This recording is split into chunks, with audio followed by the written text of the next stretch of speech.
इय्याका नअबुदु व इय्याका नस्तईन। मैं आज आप सबको खुश आमदीद कहता हूँ। ये एक ऐसी रात है जिसमें सारे मुसलमानों को सोचना चाहिए कि एक वक्त पे हम किधर थे और आज हम किधर पहुँच गए। और वो इसलिए हमें सोचना चाहिए कि ये हमारा ईमान है कि इन दिनों में इस रात को अल्लाह ने हमारे ऊपर इतनी नेमत की कि अपनी किताब हमारे ऊपर नाजिल की। तो हमें इसलिए सोचना चाहिए कि क्या वजह है कि इस किताब ने और जो गवाह था इस किताब का हमारे नबी सल्लल्लाहु अलैहि वसल्लम, उन्होंने इस किताब और इसके पैगाम से दुनिया की तारीख का सबसे बड़ा इनकलाब लेके आया। ये अगर आप तारीख के, मैं तो कोई दीनी आलम नहीं हूँ, इस्लाम का मैं अपने आप को आलम नहीं समझता, लेकिन मैं एक तारीख का अपने आप को तालिब इल्म समझता हूँ। तारीख मैंने पढ़ी हुई, तो मैंने अभी तक कहीं भी किसी वक्त किसी तारीख के अंदर किसी दौर में इस तरह का इनकलाब नहीं देखा जो कि मेरे नबी सल्लल्लाहु अलैहि वसल्लम मदीना में लेके आए। कोई इसका मिसाल नहीं है। आप अगर दीन से हट के सिर्फ एज ए हिस्टोरियन, तारीख का तालिब इल्म अगर आप सिर्फ स्टडी करें तो ये आपको कभी भी लॉजिक से ये आप समझ ही नहीं सकते कि वो हुआ क्या। फिर से मैं कहता हूं, इसकी तारीख में कोई मिसाल नहीं है, क्योंकि ऐसा हुआ ही नहीं कभी। तो वो जो चेंज आया था इंसानों में, मैं लोगों को ये भी बताता हूं, ये लोग हम जब बचपन में पढ़ते थे अपनी तारीख, तो हमें ऐसे लगा था कि वहाँ बड़ी जंगें हुई और बड़ी पता नहीं कितने लोग शहीद हुए और दूसरी तरफ कितने लोग मारे गए। और फिर एक तब्दीली आई थी। आप सबको हैरत होगी ये सोच के कि 622 और 632 के दरमियान 10 सालों में, इन 10 सालों में जो टोटल लोग जंगों में मरे थे दोनों तरफ, वो 12 या 1300 थे। 10 साल में 12 या 1300 लोग मरे थे। और सारा अरब 10 साल के बाद नबी सल्लल्लाहु अलैहि वसल्लम के नीचे, इस्लाम के नीचे आ गया था। 1 लाख से किलोमीटर, स्क्वायर किलोमीटर ज़मीन सब उनके नीचे आ गई थी। तो ये समझने की बात है कि ये कोई तलवार के जोर से दीन नहीं फैला था। ये जो तब्दीली आई थी कि 10 सालों में वो सारा अरब भी उनके नीचे आ गया और खून भी नहीं बहा। जिस तरह जब मंगोलियन ने, उन्होंने भी फतह की थी एक दफा दुनिया, लेकिन करोड़ों लोगों की जानें ली उन्होंने और खून के दरिया बहे। लेकिन इस बारी तो जिस तरह मैंने कहा 12 से 1300 टोटल कैजुअल्टीज थी। तो असल में ज़हनी तौर पे फिक्री इनकलाब था। इंसान बदल गए थे।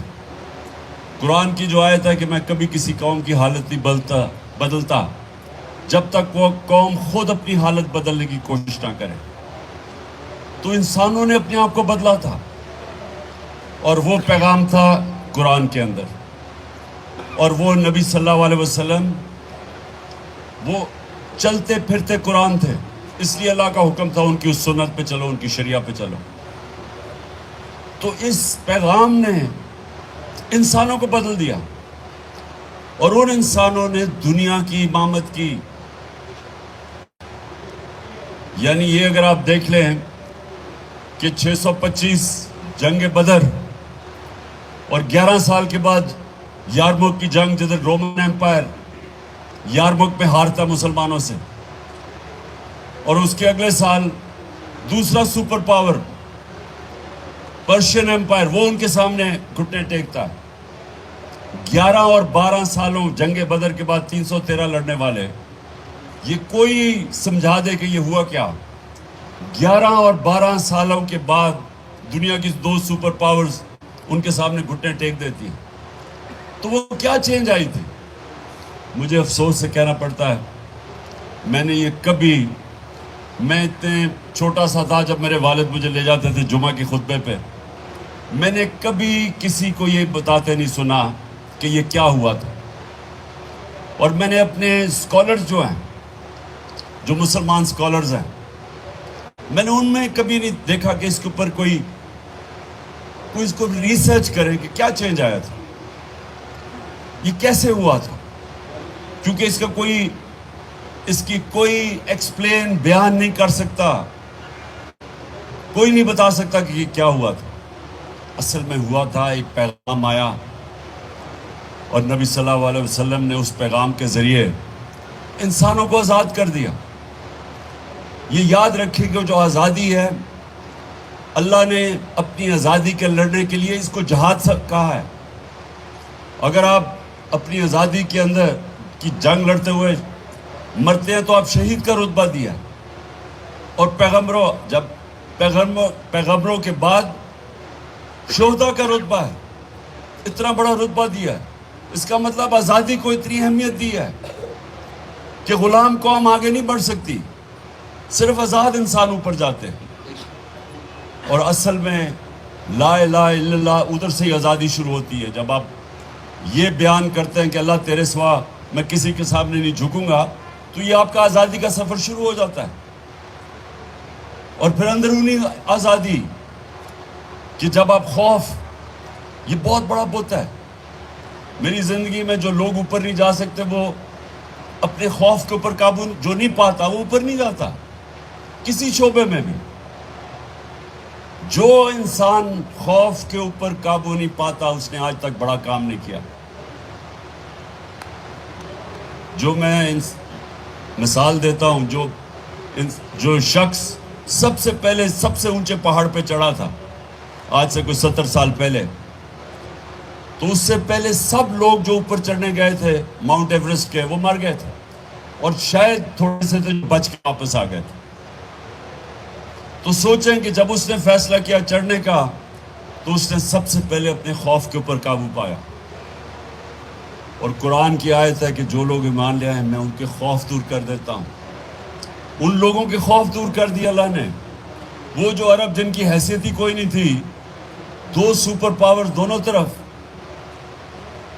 तो उनको आज़ाद किया खौफ से, बड़े इंसान बनाने के लिए, जिन्होंने दुनिया की इमामत की। फिर उनको जो कैरेक्टर है, एक बड़े इंसान का बड़ा कैरेक्टर होता है।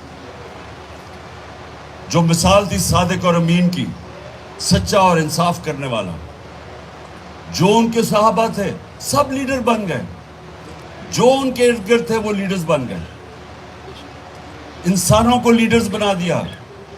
मैं पढ़ रहा था कि हज़रत बिलाल जो ग़ुलाम थे, उन्होंने भी 2 कैंपेन जनरल बन के लीड की थी। ग़ुलामों को उन्होंने जनरल्स बना दिया। जो मुझे सबसे पसंद है मौलाना रूमी की, जब वो कहते हैं कि जब अल्लाह ने तुम्हें पर दिए क्यों ज़मीन पे रेंग रहे हो।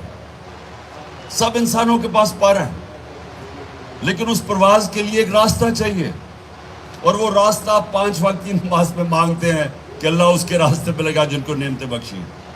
वो वाला रास्ता है परवाज़ का, वो भी हमें नहीं समझ अभी तक। सोचें कि आप मक्का मदीना जाए, सबसे ज़्यादा आपको मुसलमान पाकिस्तानी मिलते हैं वहाँ। मैं तो जब भी गया हूँ मुझे सबसे ज़्यादा वहाँ पाकिस्तानी नज़र आए, मुसलमान। यहाँ सबसे ज़्यादा इश्क किया जाता है नबी सल्लल्लाहु अलैहि वसल्लम से, आशिक रसूल सबसे ज़्यादा यहाँ है। तबलीगी जमात का इज्तिमा होता है, 20 लाख लोग जमा हो जाते हैं।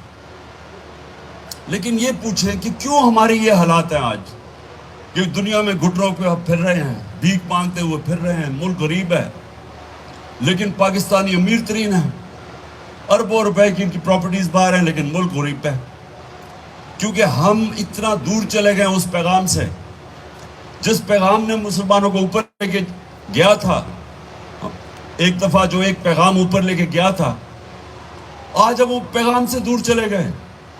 اور وہ جو ملک آج اوپر ہے، اور میں ان برطانیہ میں میرا بڑا وقت گزرا اسٹوڈنٹس لائف پہ، یونیورسٹی گیا، پھر میں کرکٹ کی وجہ سے، تو آہستہ آہستہ مجھے یہ سمجھ آئی کہ جو بھی نبی صلی اللہ علیہ وسلم کے پیغام پہ جائے گا، کیونکہ وہ رحمت للعالمین ہے، سب انسانوں کے لیے وہ رحمت بن کے آئے تھے، تو وہ یہ نہیں تھا کہ رحمت المسلمین، نہیں تو ہو سکتا صرف ہم ہی مسلمان ہی اوپر جاتے ان کے پیغام پہ چل کے، لیکن وہ سب انسانوں کے لیے رحمت بن کے آئے تھے. تو جو بھی انسانی معاشرہ ان کے حکم پہ چلے گا وہ اوپر چلا جائے گا. جس طرح مسلمان تب اوپر گئے تھے، مدینہ کے بعد کئی 100 سال تک انہوں نے دنیا کی امامت کی. تو آج ہمیں پاکستانیوں کو یہ سوچنا چاہیے اس رات کو، یہ بڑی عظیم رات ہے کہ جس دن اللہ کی کتاب ہمارے پہ نازل ہوئی تھی. ہم کتاب کی اتنی قدر کرتے اور ہمیشہ کرنی چاہیے، اللہ کی کتاب ہے، لیکن ہم نے اس کے عمل نہیں کرتے. اس کے اوپر ہم عشق کرتے ہیں اپنے رسول سے، لیکن ان کی سنت پہ نہیں چلتے. اور اگر آج آپ اپنے حالات دیکھیں تو سب سے بڑی وجہ یہ ہے، جس طرح علامہ اقبال نے کہا کہ جب بھی مسلمان معاشرہ اوپر جاتا ہے، وہ واپس جاتا ہے وہ مدینہ کی ریاست کے اصولوں کے اوپر، اور پھر اوپر آتا ہے، اور جب وہ نیچے آتا ہے تو ان سے دور چلا جاتا ہے. ہمارے لیے آج سب کو یہ سوچنا چاہیے کہ ہم اب کیسے اس قوم کو اوپر لے جا سکتے ہیں. اور میں آپ کو یہ بتا دوں کہ وہ جو بڑے سیدھے سیدھے اصول ہیں کہ جب تک ہم اس ملک میں عدل اور انصاف نہیں پیدا کریں گے اور اس کے لیے جنگ نہیں لڑیں گے، ہم آزاد نہیں ہوں گے. اور جب تک ہم آزاد نہیں، ہم اوپر نہیں جا سکتے، ہماری پرواز اوپر نہیں جائے گی. اور عدل انصاف کبھی بھی جو طاقتور، جو مافیاز، جو ایک کرپٹ نظام سے فائدہ اٹھا رہے ہیں، وہ کبھی انصاف نہیں آنے دیں گے، کیونکہ وہ ایک ظلم کے نظام سے وہ فائدہ اٹھا رہے ہیں. چھوٹا سا طبقہ ہے، وہ نہیں آنے دے گا. وہ پورا زور لگائے گا کہ لوگوں کو غلام رکھ کے اور خود وہاں عیاشیاں کریں، پیسے چوری کریں. باہر ان کے بڑے بڑے محلات ہیں، وہ کبھی نہیں آنے دیں گے. اور یہ یاد رکھیں، آزادی اس لیے تو اللہ نے اتنا بڑا جو اپنی آزادی کے لیے لڑتا ہے یا غازی یا شہید کا رتبہ دیا، کیونکہ غلام اچھے غلام ہی بن سکتے ہیں. غلام کی پرواز کچھ نہیں ہوتی، غلام قومیں اوپر نہیں جا سکتی، صرف آزاد انسان اوپر جاتے ہیں. جو کہ اگر آپ غور کریں گے تو مدینہ کی ریاست میں آزاد ہوئے تھے انسان. عدل اور انصاف سب سے پہلے قائم کیا تھا، کوئی قانون کے اوپر نہیں. میری بیٹی بھی اگر جرم کرے گی سزا ملے گی. بڑی قومیں تمہارے سے پہلے تباہ ہوئی، جس طاقتور کے لیے ایک قانون، وہ چوری کرتا تھا اس کو پکڑتا نہیں تھی، اور صرف کمزور چوروں کو جیلوں میں ڈالا جاتا تھا، قومیں تباہ ہو جاتی تھی. حضرت عمر، حضرت ابو بکر، حضرت علی پہلے جب وہ خلیفہ بنے، پہلے بیان میں کہا کہ میں انصاف قائم کروں گا، میں طاقتور کو قانون کے نیچے لے کے آؤں گا. یہ سب سے بڑی ایک مسلمان معاشرے کے اندر جب آپ کہتے ہیں نا ہم شریعہ چاہیے، تو سب سے پہلا کام ہے عدل اور انصاف قائم کرو. جب تک وہ نہیں ہے، ایک قوم اوپر نہیں جا سکتی، خوشحال نہیں ہو سکتی. ہم سنتے تھے جی میں ایشین ٹائیگر بنا دوں گا پاکستان کو، یا میں کوئی لاہور کو پیرس بنا دوں گا. کوئی آج تک ایشین ٹائیگر یا پیرس نہیں بنا جب تک وہ رول آف لا نہیں ہوتا، جب تک انصاف نہیں ہوتا. ڈنمارک نمبر 1 ہے 140 ملکوں میں رول آف لا یعنی انصاف کے انڈیکس میں. 140 ملکوں میں ڈنمارک نمبر 1 ہے. پاکستان 129 نمبر ہے 140 میں سے. اور وہاں $68,600 ان کی اوسط آمدنی ہے. $68,600 اور پاکستان کی $1,600 ہے. کیونکہ وہ انصاف ہے، وہاں خوشحال ہے. اپنی تاریخ اٹھا کے دیکھ لیں، جب ہندوستان میں کوئی آیا ایسا حکمران جس نے انصاف قائم کیا، خوشحال ہو گیا. بلبن کی تاریخ اٹھائیں اور علاؤدین خلجی کی، کیونکہ وہ انصاف کرنے والے تھے، وہاں خوشحالی آ گئی. اور جب ایک ظالم حکمران آتا تھا ایک دم عوام کہ وہی بھوک سے مرتے تھے، قحط پڑتے تھے. تو ہمارا بھی آج ساری دنیا میں بھی یہ دیکھ لیں، جن جن ملکوں میں انصاف ہے وہ خوشحال ہیں، جن میں نہیں ہے وہاں وسائل کے باوجود بھی غربت ہے. اور یہ جو آخر میں آپ سب سے اپنی قوم سے بھی یہ کہتا ہوں کہ کبھی کوئی آزادی آپ کو پلیٹ میں پکڑا کے نہیں دیتا. دنیا کی تاریخ میں کبھی کسی نے زنجیریں خود ہی کھول کے نہیں آپ کو آزاد کیا. زنجیریں توڑنی پڑتی، آزادی کے لیے جدوجہد کرنی پڑتی، جہاد کرنی پڑتی. اور پھر جب آپ اپنی آزادی لیتے ہیں تو آپ کی پرواز اوپر جاتی ہے. ہمارا یہ وقت ہے اس وقت پاکستان میں کہ جب آپ انسانی حقوق نہ ہوں، طاقتور جو مرضی کرے، چوری کرے اور این آر او لے لے، اور دوسرے لوگ اپنے اگر وہ ان سے کہیں کہ ہم آئین چاہتے ہیں تو ان کو پکڑی جیلوں میں ڈالیں، جیلوں کے اندر ان سے تشدد کیا جائے. تو یہ نظام نہیں چل سکتا. اور اس نظام میں یہ فیصلہ کر لیں کہ اگر آپ نے یہ نظام کو چلنے دیا تو آپ کا کوئی مستقبل نہیں. اور یہ اللہ قرآن میں کہتا ہے کہ میری زمین پہ دیکھو کتنی قومیں میں نے تباہ کی جو میرے حکم پہ نہیں چلی. وہ کہتے ہیں، اور آپ دیکھ لیں کہ دنیا کی تاریخ میں کتنے بڑے بڑے سویلائزیشن آئے اور تباہ ہو گئے. سب سے بڑی وجہ یہ تھی کہ وہاں ظلم تھا. جو حضرت علی رضی اللہ تعالیٰ نے کہا کہ کفر کا نظام چل جائے گا لیکن ظلم کا نظام نہیں چل سکتا. میں آج یہی چاہتا ہوں جب آپ پیر صاحب دعا کریں، دعا مانگیں تو ضرور ہمارے ملک کے لیے کریں کہ ہم سب سے زیادہ اپنے آپ کو انصاف لے کے ملک کو آزاد کریں. اچھا، ایک یہ نہیں پتہ چلتا کہ ہم یہاں ایسی محفلوں میں بیٹھتے ہیں کہ لوگوں کو پسند بھی آ رہی ہے بات، یعنی کوئی تالیاں کوئی نہیں مارتا، تو کسی کا نہیں پتہ چلتا کہ آپ اب وہ اتنی اچھی اس نے نعتیں پڑھی. اب مجھے نہیں پتا تھا کہ نعت آپ نے انجوائے بھی کیا ہے نہیں کی. وہ اس طرح اس نے بیچارے نجم نے اتنی اچھی آپ کے نعتیں گائی اور سنائی، نجم نے اور ابرار کر تو پھر بھی تھوڑا لوگوں نے پھر بھی تھوڑا اپریشیٹ کیا، لیکن نجم بیچارے کو پتہ ہی نہیں کہ تالیاں، اب ہم تالیاں نہیں بجا سکتے. یہ بھی ایک تو کوئی اور طریقہ بتائیں تاکہ پتہ تو چلے.